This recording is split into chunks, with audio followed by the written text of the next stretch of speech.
বর্তমান সরকার কৃষক বান্ধব সরকার। ফের এটা প্রমাণ করল এই সরকার।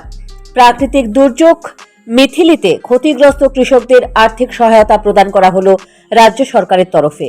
বৃহস্পতিবার নজরুল কলাক্ষেত্রে সম্পন্ন হলো এই অনুষ্ঠানে উদ্বোধক হিসেবে উপস্থিত ছিলেন কৃষি ও কৃষক কল্যাণ দপ্তর এবং বিদ্যুৎ দপ্তরের মন্ত্রী রতন লাল নাথ। সঙ্গে ছিলেন রবীন্দ্র দেববর্মা, কার্যনির্বাহী সদস্য, বিধায়ক তথা মেয়র দীপক মজুমদার, বিধায়িকা মীনা রানী সরকার প্রমুখ। অনুষ্ঠানে সভাপতিত্ব করেন হরিদুলাল আচার্য, সভাধিপতি পশ্চিম ত্রিপুরা জেলা পরিষদ।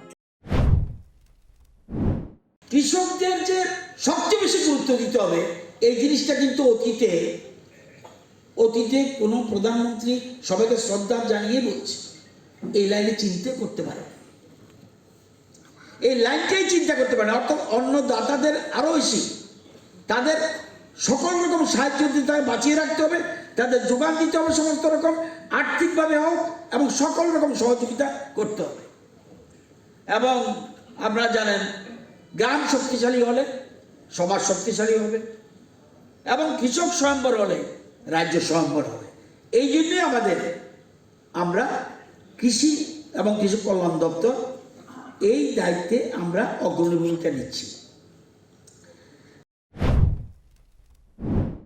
কৃষকরা খুবই খুশি হলেন রাজ্য সরকারের এই সহযোগিতা পেয়ে।